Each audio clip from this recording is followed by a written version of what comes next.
So the MPC Ren has hit the streets and lots of people are wondering, will my existing MPC beats load up into it? So what I thought I'd do is take some projects from various different MPCs, load them up into the Ren and basically take a close look and see exactly what's been transferred and what needs tweaking. In this video I'm going to concentrate on the Newmark era of MPCs, so that's the 1000, 2500, 500 and 5000, and in addition to the Akai OS I'm also going to cover all the JJ operating systems. So let's take a listen to the beat.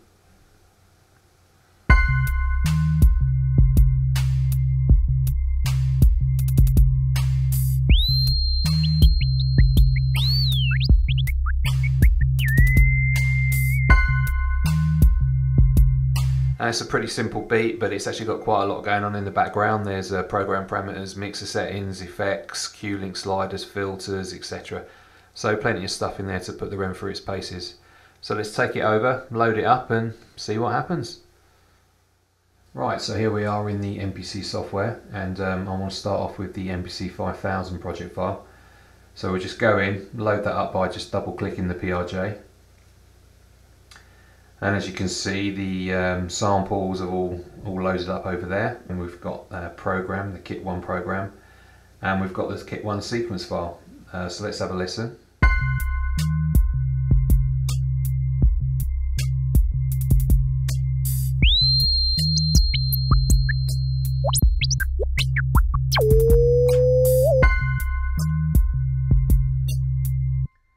And that's not bad. There's two obvious things that haven't transferred very well. One is the scratching. The Q-Link slider events seem to have been reinterpreted, so you'll probably want to go in and re-record those.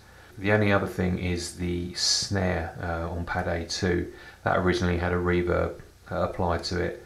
If we go into program edit and look at the actual effects section, you can see that there's no effects added at all, and that's the same across all MPCs. So anything you transfer from a legacy MPC will need to have the effects reapplied.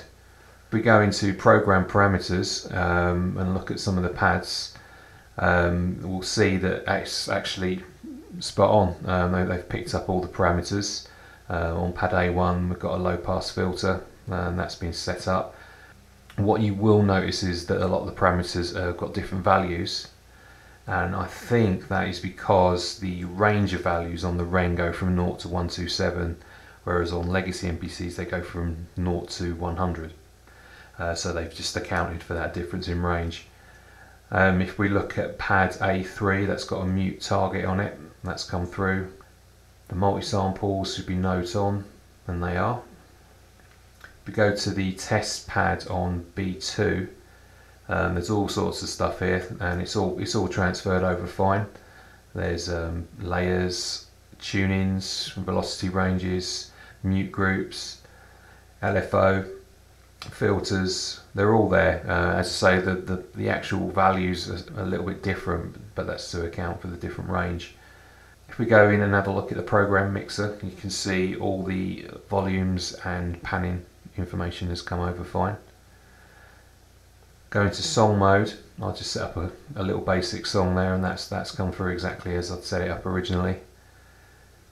And if we actually look at the sequence itself and go down to track 10, I'd originally set that up to be a MIDI track outputting on MIDI channel 8A, and that's come through fine. So all in all, if you've got an MPC 5000, I think you'd be pretty happy with the conversion process. Yeah, it's a little bit annoying that the effects aren't transferred over, but they're not really like for like the effects. So, and I don't think anyone's going to seriously miss any internal effects from any old MPC. So, I think that's fine. And again, the Q-Link's going to need redoing, but you know, it is again not really like for like. So it's an opportunity to try some new stuff out. Moving on to the MPC 1000, this project actually is exactly the same whether we use a 1000, a 2500, a 500 or any of the JJOSs apart from OS XL. So again, let's load this up just by double clicking the PRJ file. And there is a little bug here. You can see that the samples aren't actually showing up on the pads, and to get around that we just have to go down, change the track temporarily, and suddenly the samples reappear again. It's more of a visual bug than anything else. So let's have a listen to what the beat sounds like this time.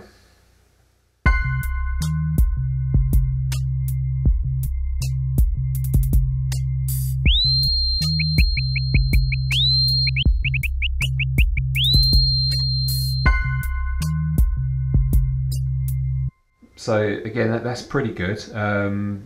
This time the cue links have just been completely ignored. So the scratching is just literally the pad events with no tuning at all. So you'd have to re-record that completely from scratch. And again, no effects. So again, it's across the board. No MPC is getting its effects transferred over.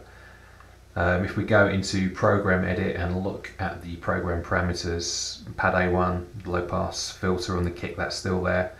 If we go to pad A3, the mute target isn't there, so that's been skipped. I'm pretty sure that's not done on purpose, that's a bug, so we'll make sure that's been reported, and I'm sure they'll sort that one out. Things like note-ons on these multi-samples, that's all been brought forward.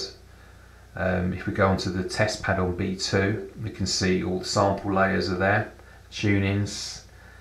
Mute group over here is not been passed over, so again another bug really.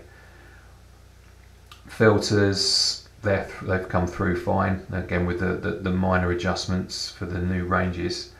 ADSR, again, the ADSR on the Ren is a different system to the attack and decay settings you get on a legacy MPC. So there's some adjustment. Normally the decay setting gets turned into the release setting on the Ren and on the 5000 as well. Now we'll have a quick look at the program mixer. Again, like the 5000, everything's been transferred through fine.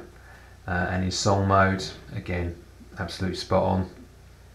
If we go back to the sequencer, go down to track 10, again we've got our MIDI track going out on channel 8A. So there are a couple of little bugs, but with regard to the mute targets and the mute groups. But all in all, it's not bad. You're going to have to, again, redo all your effects and have a look at the cue links, and you might need to tweak a few things here and there, but I think it's they've done a pretty decent job. So finally, we'll go to the JJOS XL project, and as you can imagine, this is the one that sort of doesn't fare as well. But it is actually only one thing that's causing the problem. If I double click the project file, you can have a look. It's still loading up all the samples, it loads up the program and it loads up the sequence. But what it doesn't do, it doesn't assign any of the tracks correctly.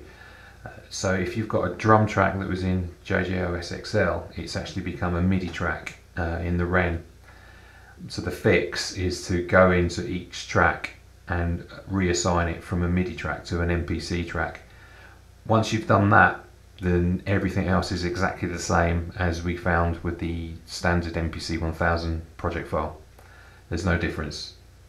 But you know, it's pretty good. Considering JJOS XL uses quite a lot of different stuff and he's completely rewritten quite a lot of the operating system, I was actually quite surprised how much actually did work. The question is, how many people are actually going to be going from JJOS XL to the Ren? I don't know, but either way, I don't think anyone's having a really bad time. In another video, I'm going to look at the real legacy MPCs, like the MPC 2000, 2000 XL, 3000, etc. And there are reports coming through of some problems, especially with the 2000 XL, which I've had a very brief look at, and yes, there does appear to be an issue with the MIDI files and also with the APS files, and I'll try and do a video to cover that in more detail soon.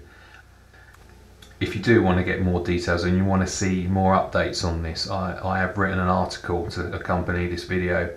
It's over at the site MPC-Tutor.com, and all the links to that will be at the end. So if something new comes in, I'll update the article and just keep you informed basically. So anyway, I'll leave it at that, and I hope this has been some help to you. So stay in touch, take it easy, and I'll see you soon.